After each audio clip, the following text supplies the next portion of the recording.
He's taught millions worldwide how to become rich. Now, best-selling author and financial expert Robert Kiyosaki reveals the financial secrets of the rich with you. See how Robert's simple formula for personal wealth can transform your life and put you on the path to true financial freedom. 60 Minutes to Getting Rich begins right now.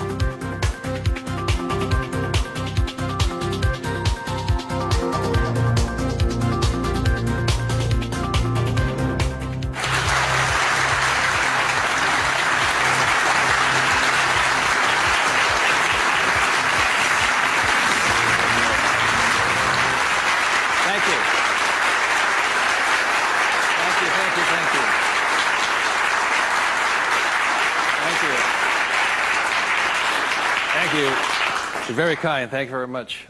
First of all, thank you for coming here this morning, and some of you came from great distances. I remember every time I do a talk, I'm always worried that people won't show up, and so my ego couldn't handle the blow. So thank you for showing up, and I'll do my best to be of some value or entertainment today. First of all, how many people have had the chance to read Rich Dad, Poor Dad? Good. Okay, thank you. For those who haven't had a chance to read the book, I'll give you a quick background on the story. Rich Dad, Poor Dad is a true story, and it's based upon my two dads. My real dad was the head of education for the state of Hawaii, a very smart man. He was the boss and things like that when I was in school. And my rich dad was my best friend's father. And my best friend's father was a man who didn't finish school. He dropped out of school at age 13. But ultimately became one of the richest men in the state of Hawaii. Self-made, did it on his own, and stuff like that. So Rich Dad, Poor Dad is a true story of what two fathers tell their two sons, my best friend and I, about the subject of money. And as the the positioning statement of the book says, what the rich teach their kids about money, that the poor and middle class do not. And as we all know, for the most part, we learn very little to nothing about the subject of money in school. And so what we learn about money oftentimes is handed down from parent to child. And those are the ideas that we have relative to the subject of money. So my rich dad was a man who, he was my best friend's father, like I said, when you look at the white sand beaches of Waikiki and the hula girls and the palm trees, my rich dad was the guy that owned the land underneath the hotels. And my poor dad, I call him my poor dad, although he was a high-paid government official, and I do mean high-paid. He made a lot of money. In fact, he made much more money as far as a salary and paycheck goes than my rich dad. And so the story is really what my rich dad taught me as compared to my poor dad. And so what we're going to be going over today are some additional ideas and thoughts and information that may assist you in getting wealthier, easier, quicker. How many people would like to get wealthier, easier, and quicker?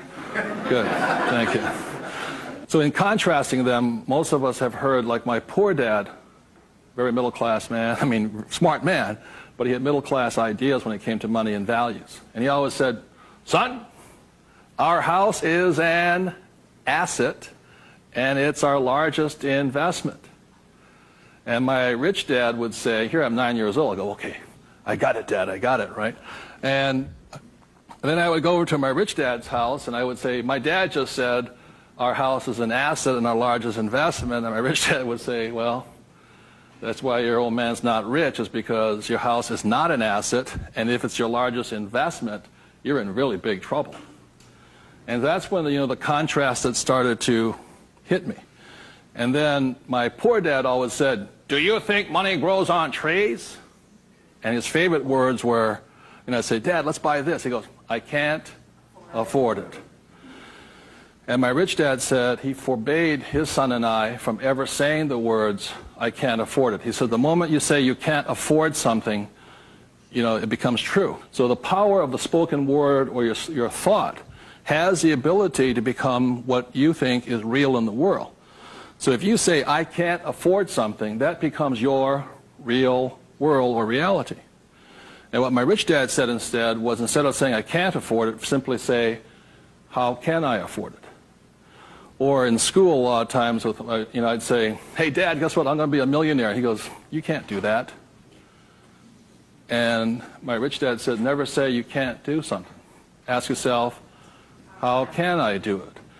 And he said, and just in the switching of those words, if you say, how can I afford it, your mind opens up to the possibility. And your mind then has to go to work. This is your single most powerful tool you have is the brain. But if you say, I can't afford it, then the thing goes to sleep and it sits there, goes dormant, and doesn't have to do any more work. You're the one who's doing the work then. So those are some of the subtle, differences. My poor dad, the school teacher, the head of education, always said to me, he says, son, go to school, get good grades, get a safe, secure job, high-paying job, and work hard. And my rich dad said, that's a good idea if you want to work hard all your life. He says, but if you want to get rich, you have to learn how to have money work hard for you so you don't have to work for it. And you also have to learn to buy companies. Don't be the guy applying for the job, be the guy that's handing out the job. But I'm going to give you something I really say to people, is that there was 3 main points that I think made a difference in my life. And point number 1 is that I realized very early on in life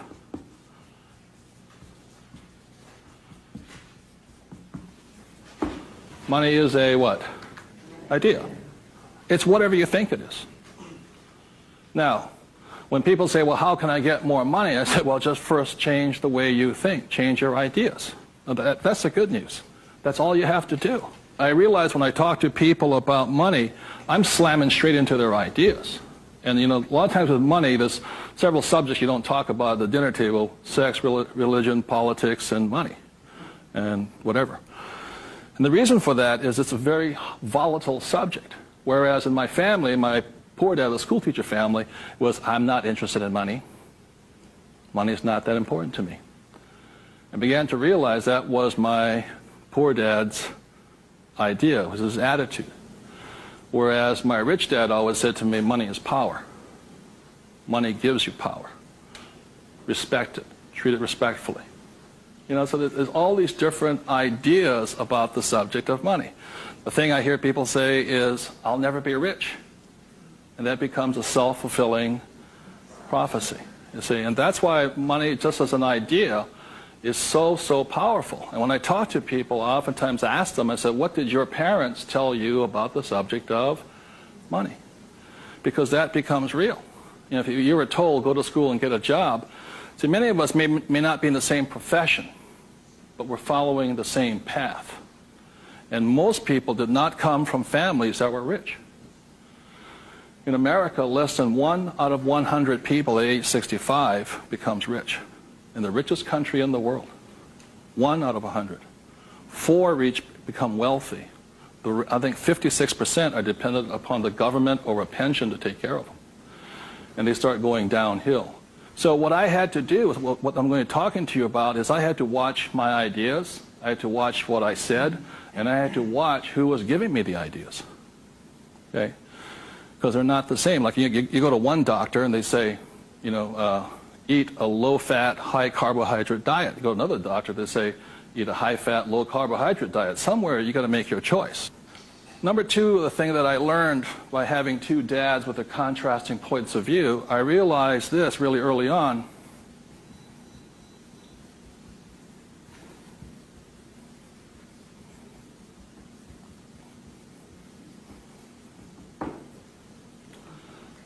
I realized that money doesn't make you what? Rich. Because my poor dad made more money than my rich dad. So I think one of the biggest mistakes we've been going into is a lot of times people actually think if I win the lottery, then I'll be rich. Or if I go to Vegas or gamble or my luck changes, then I'll be rich. It has nothing to do with it. Money is a very powerful tool, as my rich dad used to say. If you use it well, it'll make you richer. If you abuse it, it'll make you poor. So one of the big things that my poor dad made the mistake of saying, he always thought that if he got a pay raise, that would solve his money problems. And the trouble is, every time he got a pay raise, he got bigger problems. So it made him poorer and poorer the more money he made. Does that make sense, you guys? That was a very big problem with him. And then the third thing I realized by having 2 dads and having 2 contrasting points of view was that there's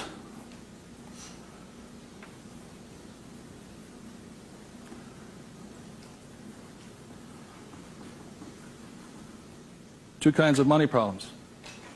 One problem is not enough money. The other problem is too much money. And they're both problems.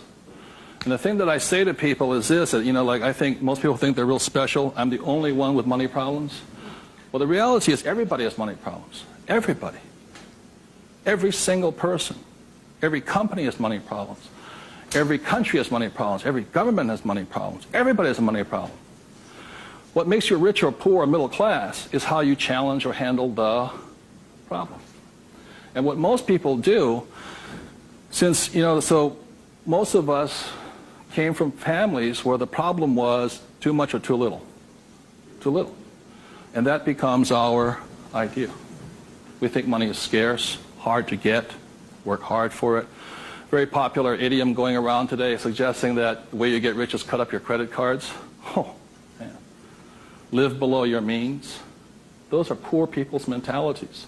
Save, go long term, buy mutual funds.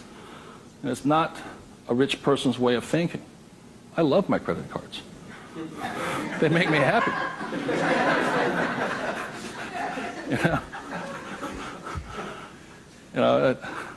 I drive, it says, drive a cheap car. I don't look good in a cheap car. I don't feel good. Now, the point I'm making here, again, there's poor, middle class, and rich. And very early on in my life, I really realized that being poor and struggling did not look good on my face.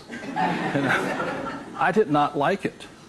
But I grew up in a family that if you were rich, the idea was that you were crooked, evil, not caring, inhuman, not generous, and all that stuff. So if I said I want to be rich, then I went against my family's values.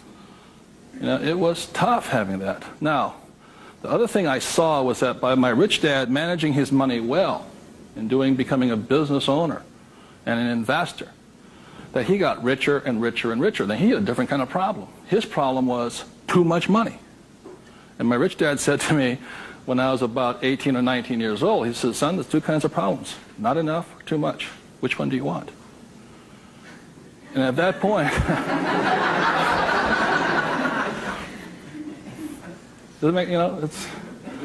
and so I made an obvious choice. I said, I like the one with too much. I want to have that problem.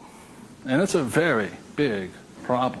So knowing these three different things, I could make different distinctions and different choices in my life.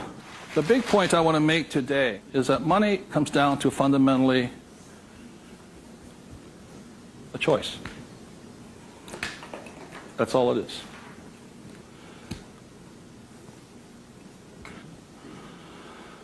And so, as a young boy having two dads starting at age 9, I had to make a choice of which dad I was going to listen to. And it was a tough decision. Really, really, really hard because I love both men. Both men were big men. If there was a role model that they filled, they were tall, and they acted like John Wayne or Robert Mitchum, not Pee Wee Herman. They were big, strong, powerful, good, honest, hardworking men. I love them both. But their ideas were almost polarized, completely opposite. And that's why in Rich Dad, Poor Dad, in the book, I write that Robert Frost's poem, I think The Road Less Taken or The Road Less Traveled, I had to make a choice of which one I was going to listen to. Which one was I going to follow down the path? And I made that choice. And it was a hard decision because I had to go against my whole family's culture, beliefs, and they're all school teachers. When I came back from Vietnam, they said, I got my bachelor's degree. I got that Bachelor of Science. They said, now, son, you are going for your master's, aren't you? I said, I kind of doubt it. He said, but you won't get a good job. You get a better pay raise if you have a higher degree. I said, I'm not going to get a job. And it's hard. You sit at the dinner table and there's no conversation, Well, you going to get your doctorates? I said, well, if I'm not going to get my master's, I don't think I'm going to get my doctorates, Yeah, but you get a better pay raise. They came from the government model that it was not what you did, it was how high, what your degree was that you got paid by. And that's their reality. It's not my reality. So I had to make a choice. And the thing I say to people is that in many ways I'm more like my poor dad. You know, when I retired in 1994, sold my company and all this, I was set for life. You know, I realized that I'd been too much like my rich dad, and that I wanted to run the second half of my life more like my poor dad, but I was going to teach people what my rich dad taught me. And that was a decision I made. But the thing is, it's a choice. And my propensity, my natural inclination, my genetic makeup, my mental makeup is more to be poor. I have to fight my natural inclination to go for job security, to play it safe, save money, invest for the long term, all that other rot my father believed in. The point I'm making here is this: every morning I get up, I still make the same choice. Every morning I get up, I make the choice. Do I make the choice to be poor, middle class, or rich? And we all have that choice. You know, we have to, as individuals, make that choice. By the end of my talk today, you'll find out how easy it is to become exceedingly wealthy. But it's just a choice. Okay? So my intention is to maybe shake some of your core values. You know, think about the way you think, change the way you think. You may want to make some new choices and things like this. That's my purpose. So what I'd like to ask you to do is you find a partner. I'll give you about 30 seconds, and you can just talk it over. You talk about what your parents taught you, what choices you had, but more importantly, talk about this subject here. It's just an idea. What were some of the ideas you got from your family? The idea that you think you work harder and make more money, will that make you rich? I don't think so. And there's only two kinds of money problems. Which one do you want? If you're sitting by yourself, break out a notebook and just write down some of your thoughts. Because really, it's just your ideas that cause you to be rich, poor, middle class. So we take about 30 seconds and discuss with the person next to you some of these ideas. Thank you.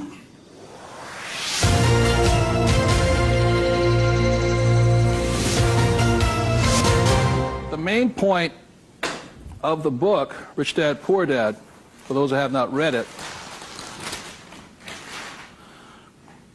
so this is book number 1. The main message and the point is the importance of financial literacy. Can you read a financial statement?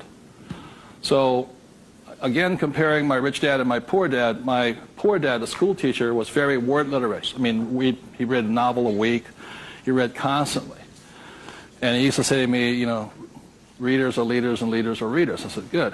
And I go see my rich dad, who didn't read that much. He says, but the difference between your father and I is I can read numbers. So so Rich Dad, Poor Dad is very simply about the numbers. And this is an income, expense, assets, and liability. And that's the basis of financial literacy, a financial statement. Now, the problem, and so what it is about the difference between assets and liabilities, things like this, and this is really what the book was about. You know, the thing about an asset, my father would say our house is an asset, and my rich dad would say it's not, because very simply assets, according to my rich dad, asset will put money in your pocket whether you work or not. And a liability will take money from your pocket whether you work or not. That was very simply it. The important things about a financial statement is that it allows you to see the truth instead of being stymied by other people. My bankers never asked me for my report card yet, you know.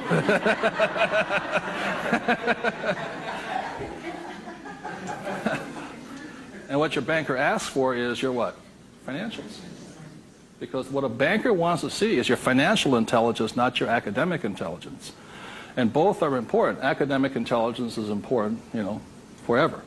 But so is financial intelligence. So my rich dad said your financial statement is your report card once you leave school. And the problem is 99% of the people leave school and they don't have a clue what a financial statement is, much less what a checkbook is. You know, they know credit card, but they don't know much beyond that. And so they're easily swayed with the idea your house is an asset, and that's what gets them in trouble. They can't tell the difference between an asset and a hole in the ground. So that's a big problem there. Okay?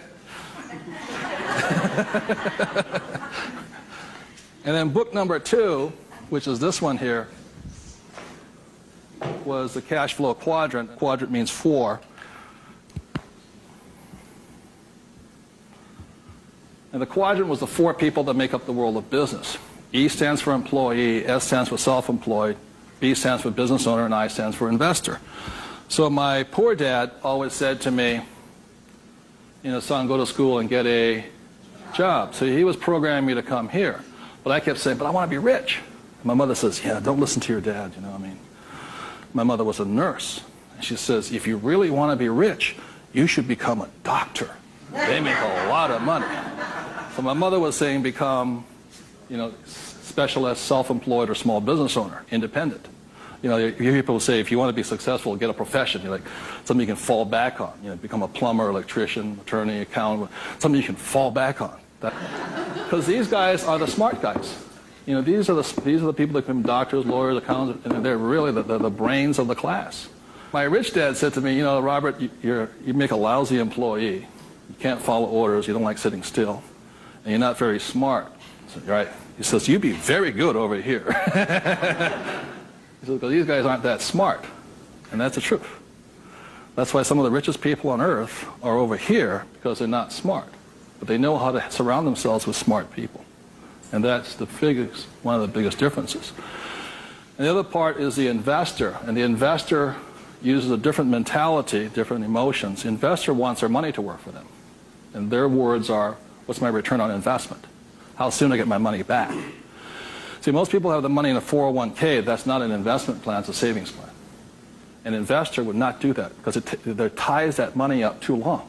I want my money in and I want my money out. I want to know when it comes back to me. It's called velocity. How soon do I put it in? How soon does it come back? Savers put it in and they leave it there forever. It's a different value system. My rich dad said, you always tell an employee by their words. They use the same words all the time. So an employee will always say, I'm looking for a safe, secure job with benefits. Always. My rich dad also said you can always tell a self-employed person because they'll say such things as, I'm going to charge you 6% commission, like a real estate salesperson, or $100 per hour, or I'm going to charge you for the job by this much. So for these people, time is money. And the business owner, what they say is, I'm looking for the smart people, best people, I'm looking for the best system. They don't, because they want to move on and start another business. They want to have multiple corporations. Very big difference. An investor says, I want an ROI. Now, the theme song for the self-employed, the difference between the small business owner and the big business owner is very simply this. A big business owner, if they do the job right and build the company, they can leave. And when they come back, the company's doing better without them, more profitable because they have the bright people running it. A self-employed or a small business owner, if they leave, the income goes where? Down. Or if they have employees, they just ferret out they just take everything, the thing falls apart. So that's the difference. And also the difference between an S and a B is the size of their ideas. Like a lot of times I meet people come up to me and say, I want to start a hamburger stand. One hamburger stand, Whereas the same guy named Ray Kroc comes and says, I'm going to build a hamburger stand all over the world. Difference in vision, idea, and leadership skills. They're very, very different people. And the reason they're different is because emotions. This person here values, it's fear, so they want security. Security drives them hard. So they're fearful. This person over here is lack of trust. And these guys, they're highly specialized. They're also the most satisfying, because they have their own time, their own life, and all this. They're very happy this way, but it has its limitations also. And generally, these people are limited to about $500,000 a year max in here, just because time is money. Over here, it goes unlimited, how much you can earn. So there are very, very big differences in the thing. The investor here, their thing is they're neutral, emotionally neutral. In other words, what that means is they don't care if you're winning or losing. When somebody says, I go to somebody, the stock market's going to crash. The mutual funds get wiped out. They're not neutral. They're reacting. A true investor doesn't care if the market goes up or the market comes down because they're going to make money either way. That's an investor. They really do not care. They know that losing is part of winning. It's called money management, how well you do that and all this. Very, very neutral. And this person over here, the emotion is patience. You have to be patient. These guys want to get paid now. These people may not get paid, I think the average is, 3 years, right? They don't get paid. That's why the first question when somebody comes to ask me to invest in their company is, are you willing to work for free for 3 years? I go, no. I said, well, I don't invest with you. Because you're still thinking like this. So those are the emotional differences. Because today, just being an employee is suicidal. Today you have to be employee plus an investor. You can be self-employed plus investor. Okay, you have to be on both sides of the quadrant, is what I'm saying, at minimum. Whether you're here, here, or here. If you ever want some time off, you have to be an investor today. So very simply on, starting from the age of 9 and 10, I started here and I stayed here. That makes sense to you guys? I stayed here. Because this is my money working hard for me, so I don't have to work hard for money. It's a different point of view. They're very, very different. The rich have the best investments, number one, because they have money. People say, how do you find a deal? I say, get rich. Because if you have money, they come find you. It's really simple. The thing about this one here, the richest or the fastest game in the world played today, the way to get rich forever has been this one. I talk about in this book how my rich dad went and bought one of the best pieces of white sand beach in Hawaii. And I said, how did you afford that? He wasn't making any money. He didn't have a job. He wasn't this. He says, how do you afford the best piece of beach in Hawaii? He says, personally, I can't afford it. See, none of these people could afford it either. It's about $10 million. Individually, you cannot afford it, but your business can afford it. It's one of the biggest secrets of all. So the reason I started here and learned to build businesses so I could invest. So I can take down bigger and bigger properties by this. Individually, I cannot do that. I don't earn enough money as an individual, but my company can. So the thing about the third book, which is Rich Dad's Guide to Investing, is called the 90-10 Rule of Money. The 90-10 Rule of Money very simply says is this, is that 10% of the people always make 90% of the money, always. That's a very big part of it. And a big part of the investment book is how do you take your idea, build a business around it, and take your business public. So the reality, as I know, is every single one of you sitting out there in the audience, you have an idea that can make you exceptionally wealthy beyond your wildest dreams. Every one of you is creative enough to have an idea. The trouble is, when you went to school, they didn't train you to be a business owner. They trained you to be an employee, working for the rich. What the rich have the ability to do is take their ideas and create massive businesses out of them. So you have your business, which does your investing for you. And the tax laws are written in your favor investing through a business. That's how the rich get rich, because they pay less in taxes, very simply because they invest through the B and I quadrants. Investing from here, the laws are written against you here. In America, 1943 was the Current Tax Payment Act, which made anybody who was an employee could not pay themselves first. Government gets paid first. If you get a pay raise, government gets a pay raise. Forever. Forever. You make $1 million, you still pay more in taxes, incrementally. 1986, they passed the Tax Reform Act of '86. All doctors, accountants, attorneys, and the laws were changed against them. But they never changed the laws for the rich, because this is how the rich have gotten rich, by owning corporations and businesses. And that's been in effect since 1215, which is the signing of the Magna Carta. So ever since, the thing is, you have to know, you want to get rich, you have to play by the rules of the rich, because the rich make the rules. And for the last thing I'll say about taxes is this. If you're an employee, the tax laws is that your financial looks like this. If you're a business owner, your financial looks like this. And the big difference here is this, is as an employee, your first line item expense is tax. If you're a business owner, it's the last. That is the biggest loophole ever. And that's why the rich get richer. They can take their money that comes in here and goes in here, and these guys, the money comes in and goes there. Very big difference.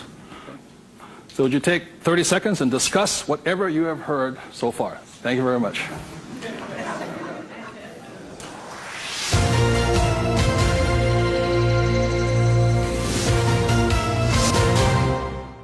One of the of ways I understand that money does not make you rich. When I was in my 20s, late 20s and early 30s, I became a millionaire. And it went straight to my head. And, you know, when you have money, you think your IQ goes up. And in reality, your IQ goes down, you know. And it was fast cars and even faster women. And I was a millionaire. I was a bon vivant around Waikiki. Now, I don't regret a thing. It was a lot of fun. But the more money I made, the more stupid I became. Anybody ever had that problem? So that's how I learned. I made a lot of money, and it made me instantaneously poor because I still had poor habits here. You see this right here? This is financial literacy or financial intelligence. If you cannot read a financial statement, you cannot tell what's happening. You cannot read. And what you don't see here is how the rich make more and more money because of this one little loophole here. You know, that's my account. You know, over here you hit 335,000 in income, and your tax rate keeps going up. Over here you hit 335 in income, your income rate, tax rate goes down. The laws are written for the rich by the rich, period. So very quickly I'll go into a financial statement, and this is the basis of wealth here.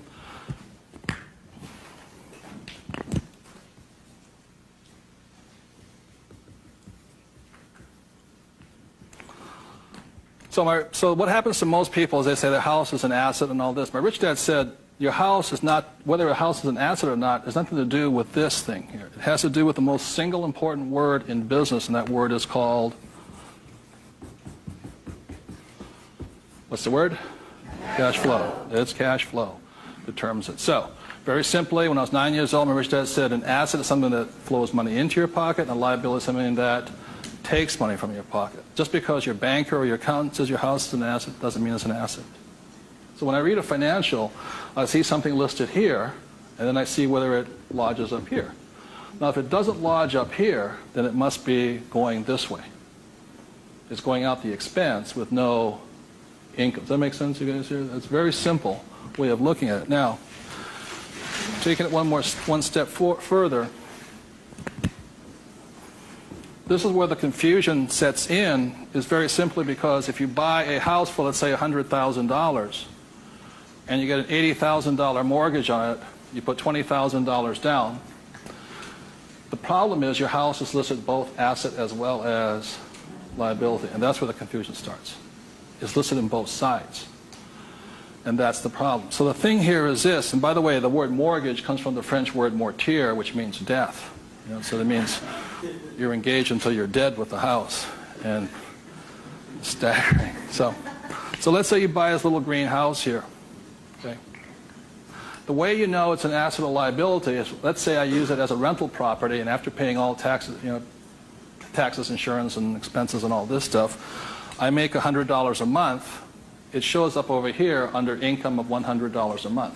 Now, if let's say I have a tenant who trashes the place, doesn't pay me rent, takes me a year to evict the bugger, immediately that house becomes a what? Liability. So the house can be either asset or liability, but it's not because it's an asset or liability listed here. What determines if it's an asset or liability is income and expense. So what makes a person struggle financially is that what they do is they go out and buy a house, and they call it an asset. So you have a house mortgage over here. You buy a car, you call it an asset. You buy yourself a Gucci suit, that's called an asset. You get a gold watch, it's an asset, and all this. But they're really what? Liabilities. And so what happens is, I can tell if a person's rich or poor or middle class very simply by reading the financial. I can look at the financial and see this. If money's coming in and money's going out, this is the cash flow pattern of a poor person. It's not how much money you make. It's how you spend your money. I know a doctor here in Arizona, he makes over $500,000 a year. But he spends $525,000 a year. It comes in and it goes what? Out. He thinks like a poor person. Okay. The average middle class person, because they have a job, and the bankers like people with jobs and all this, they get all this stuff. This is their cash flow pattern. They have huge long-term liabilities. They're illiquid. Okay? And this is the cash flow pattern of the great middle class who think they're rich. My rich dad said, it's just because you live in a big house, have a nice car, and wear nice clothes, doesn't mean you're rich. You could be broke, more poor than the poor person. So the difference was, for me, was that I spent my life learning how to acquire assets. So I don't need a job. The object was never to work for money. It was to learn to acquire assets that put money in my pocket, either stocks, bonds, real estate, businesses. So this is the cash flow pattern of the rich. The question, the way to find out how rich you are is this: is, let's say you're married, husband and wife. If the two of you stop working, what happens? See, if my wife and I stop, income still keeps coming, because it's not dependent upon us working. The average person, all their assets, they realize if they stop working, are really liabilities. As my rich dad said, assets feed you. If you stop working, liabilities eat you. And the reason they can't stop working is because the liabilities eat them. So the definition of wealth is how long can you survive without working? And it's measured in days or years in time. So when I retired in '94, my wealth was infinite. In other words, I always had more than enough money coming in that was greater than my expenses. And that's a way of thinking. Would you please take 30 seconds to discuss that thing on cash flow? It's cash flow that determines if you're rich or poor, okay? Thank you.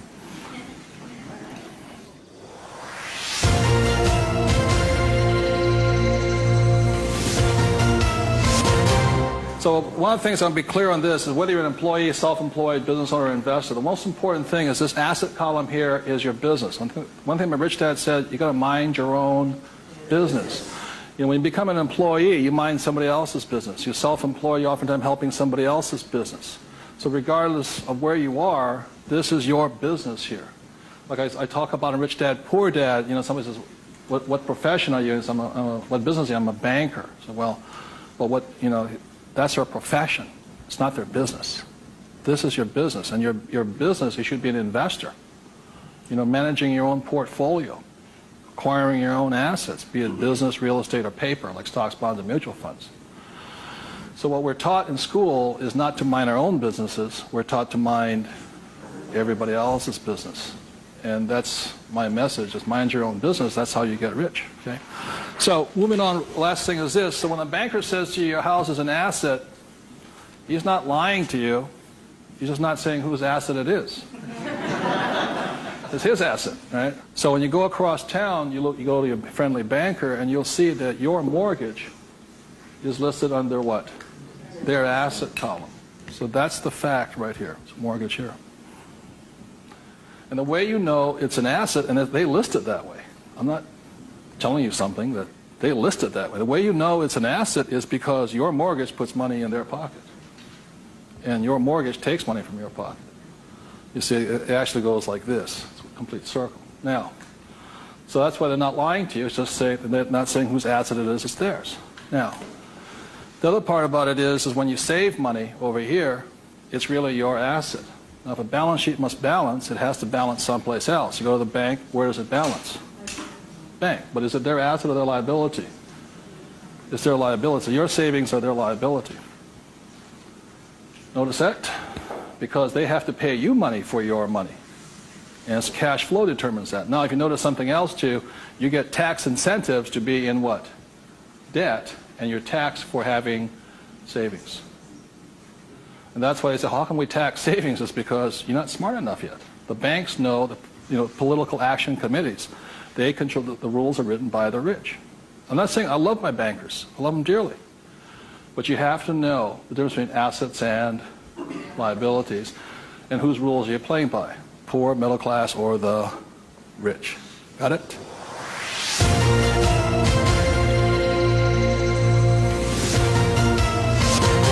I'm going to talk about a subject that's getting nearer and dearer to many of my peers' hearts lately. And the subject is retirement, or the lack of the ability to retire. So I said the way I retired early has to do with the issue of this.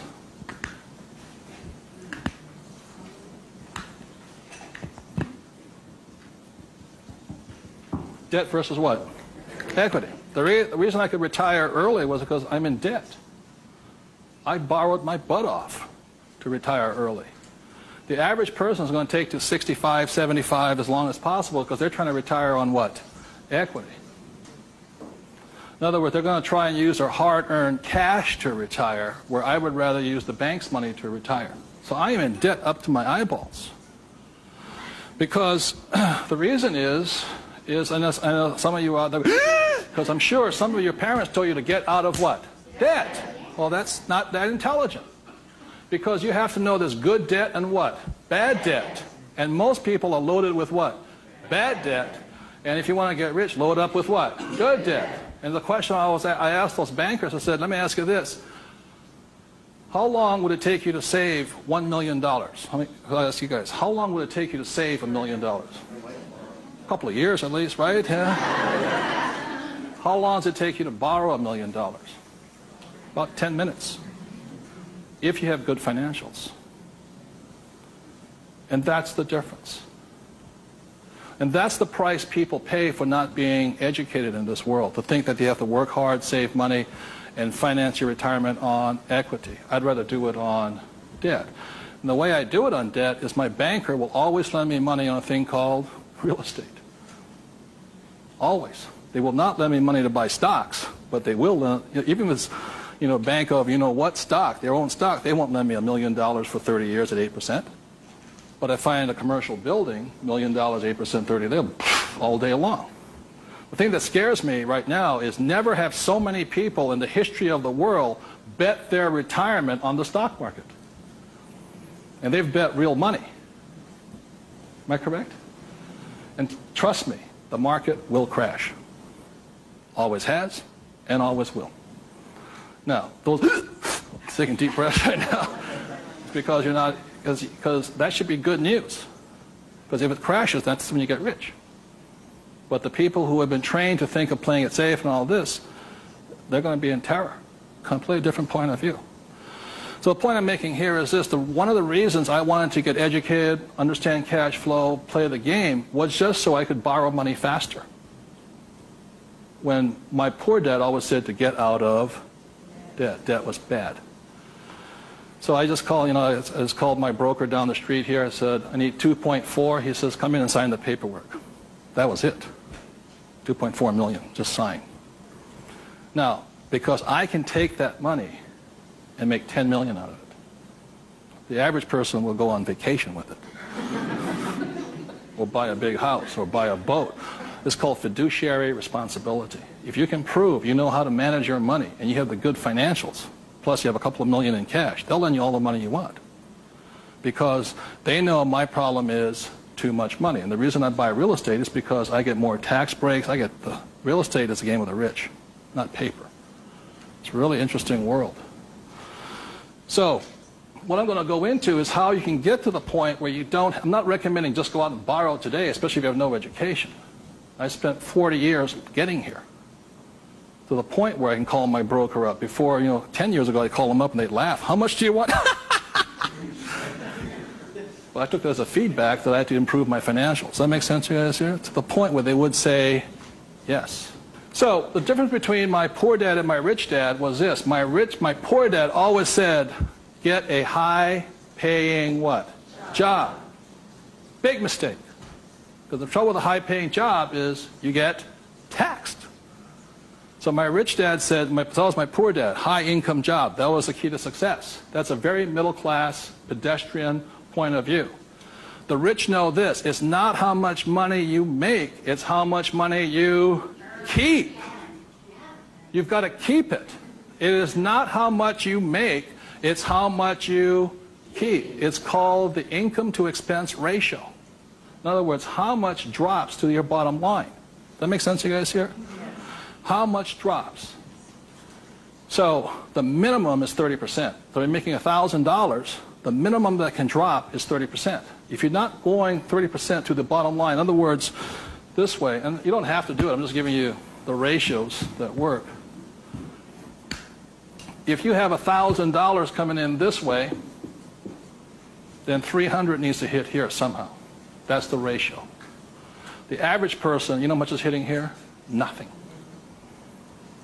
That's why they're poor. They're making more and more money, a high-paying job, you know. I went to the university to get a high-paying job, and I'm now at GS-19, and I'm getting more money, but less is dropping here. Does that make sense to you guys here? Because they're buying more what? Liability. It's called the income-to-expense ratio. How much is dropping?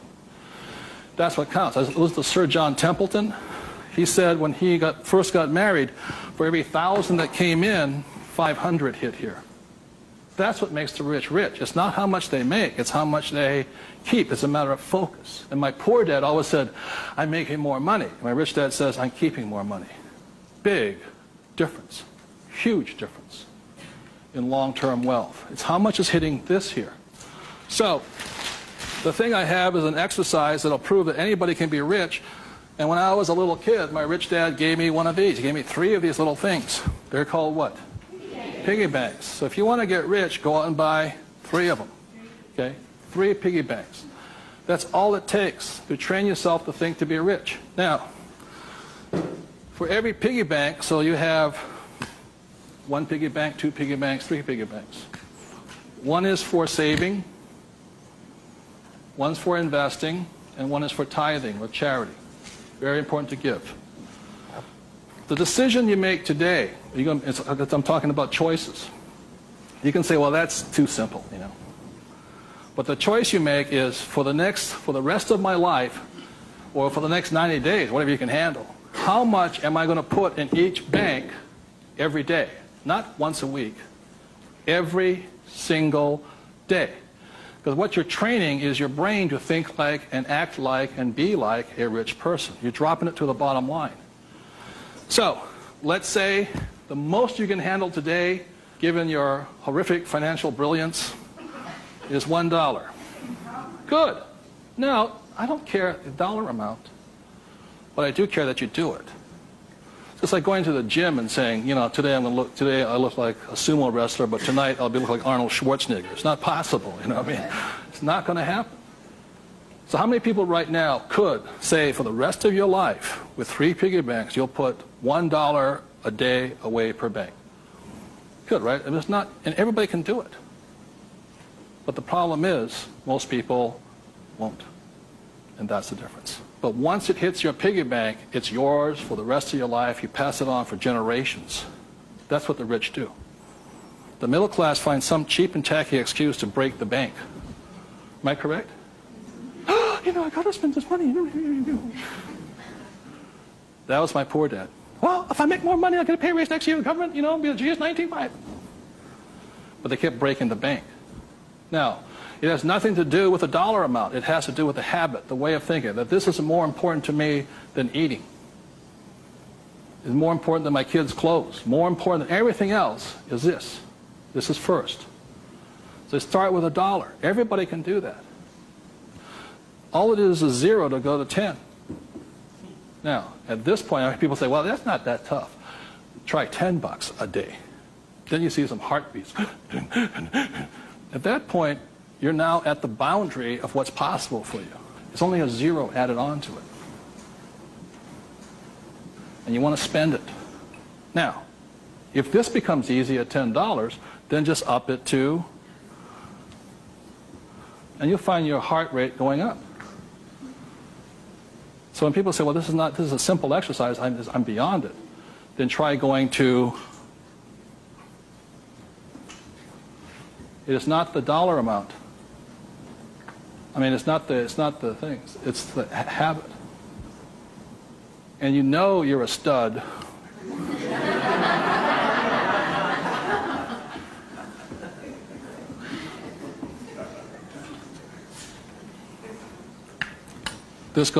This never spent.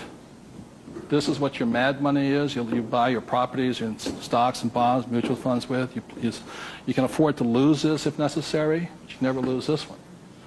And you tithe either your church or charity of your choice. Now, I give to the charity that I would like to support, but I don't have the time to support. So you put your money where your body would be. Does that make sense to you guys here? My rich dad gave it to his church. My poor dad gave nothing. He says, when I have the money, then I'll give it. That's why he was poor.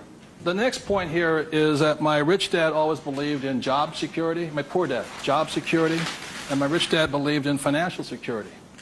So the way you get financial security is, again, via these three things. This is the basis of it. Savings, investing, tithing. So the way you get financial security is start with this, and then I start investing with this. Does that make sense? My investing account, this is when I have my fun. I play with that money. So the deal here is this, whether you're buying a business, real estate, or paper, the ratio is this. You can ask my wife the question. For every, somebody says, well, you know, I don't have any money. How do I get some money? I said, start with that, the three piggy banks. Or how do you find a nothing down deal? The reason they want a nothing down deal is because they got nothing to put down, right? And that's the most risky thing you should do. You can only take a nothing down deal when you have a lot of money to put down, because it's too risky. I can take a nothing down deal because I got the money to cover it in case it goes bad on me. But the point here is this, how I got my experience, how I can find a deal is this. You can ask my wife this. For every one property I buy, how many properties or businesses or stocks do I analyze? 100. That's the ratio. Before I buy one piece of property, I will analyze a minimum of 100 properties. If I don't buy one property in that 100, I start all over again. It's 100 to 1 is the ratio. That's how I find a deal. Not only that, is when I had no money, what was I doing? Still analyzing a deal. It's 100 to 1 before you can find one deal. When people come, oh, you know, I went with a ride with a realtor and we found one property and we bought it. I said, how many did you look at? Just that one. That's an idiot, not an investor. They have no clue. The way you want to find out the market trends, the ups and downs, the ins and outs, is you got to analyze 100 deals. Out of that 100 deals, you put in offers on 10. Because 90 are bad. But in the practice of analyzing the deal, you get smarter. I learn more. I learn something from each deal I look at. Of the 10 I invest in, or I put offers in, I might get 3 accepted. Now, this comes from my friend Dolph DeRoos, who's a real estate genius. He says, if this number is like 6, what does that mean? You're offering too much money. That means you're not being tight enough. You've got to screw it down a little bit more. It gets down to nobody accepting, you're too tight. So you want to keep it in this ratio. Of that, you'll buy one property. When people say, how did I get my education? I got my education evaluating deals. I estimate to this day right now, I've looked at over 50,000 deals. That's how I got smart. Instead of going to work, I look at deals. If I'm buying a business, the ratio is the same. 100, 10, 3, 1. If I'm buying a stock in a company, I've got 100 companies, same ratio. Everybody can do that. Does it cost them any money? No, not at all. It's free. When I go on vacation with my wife, Kim, she knows where I'm going to wind up. It's a real estate office or a brokerage office because it's a habit. So this is what gave me financial security, and what my poor dad focused on was what? Job security. He had no assets when he lost his job. Okay? 30 seconds, please discuss that ratio. 50,000 properties I've looked at now.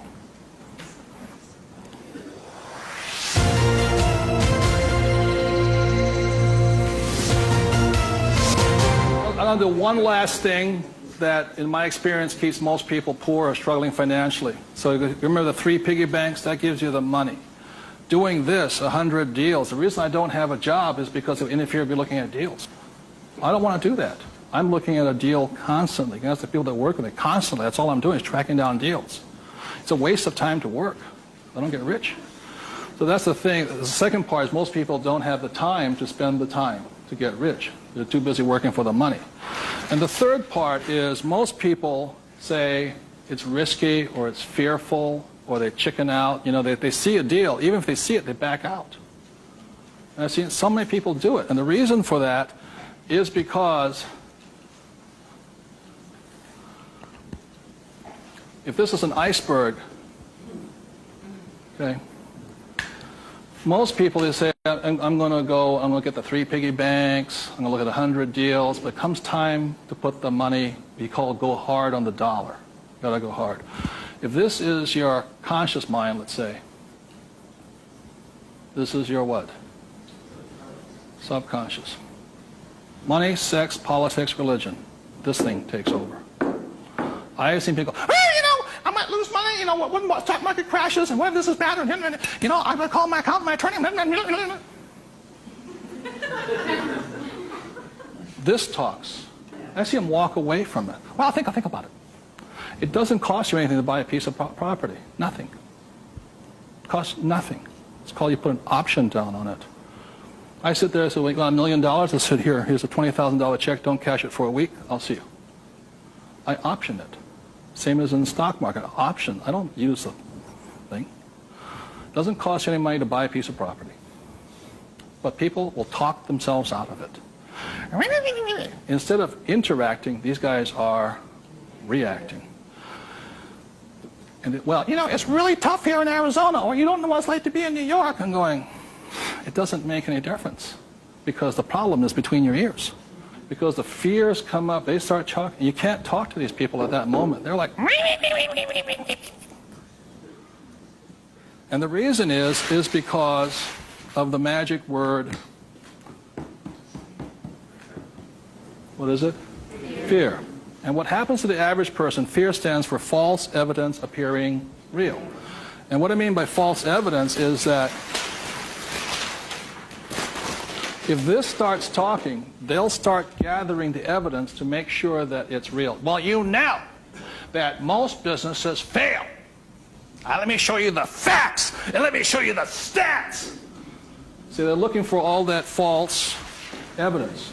They'll validate, they'll justify it. They'll call their mother, their sister-in-law, their brother-in-law. Yeah, we agree with them. Am I right? They'll make it real. It's not real. Like, I got crucified that said, that the 9 out of 10 businesses fail. I said, that's correct. Most of them fail, but one makes it. I said, look, I failed twice. Twice I was part of the 9, but once I made it to the 10. The difference between you and me is you haven't failed at all yet. Yogi Berra once said the great thing about the National League is that if you strike out 7 out of 10 times, you're in the Hall of Fame. So the biggest mistake with my poor dad, my rich dad, this did his thinking for him. He could give you all the reasons why you failed. When I failed, I felt terrible for about a year. It was horrifying. I lost millions of dollars. Self-esteem, I was homeless again, on the street and all this. But once I got that back, I was stronger. Then I failed the next time. A little bit, 6 months, depression. Third time I hit it. Difference is my poor dad said, you failed. My rich dad says, you haven't failed enough. There is a difference. And my rich dad also said, failure is part of success. People who avoid failure also avoid success. So your biggest expense is not what you spend. Your biggest expense is the money you're not making because you're afraid. So the thing that my rich dad taught me very early on, called fear.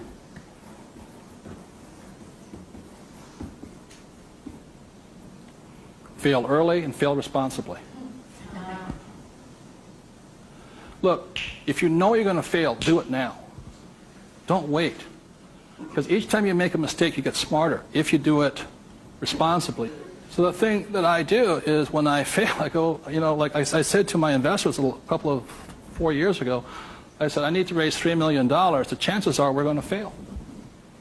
And if you can't handle the $50,000 shot, don't put your money in here. There's a good chance I'm going to fail on this one.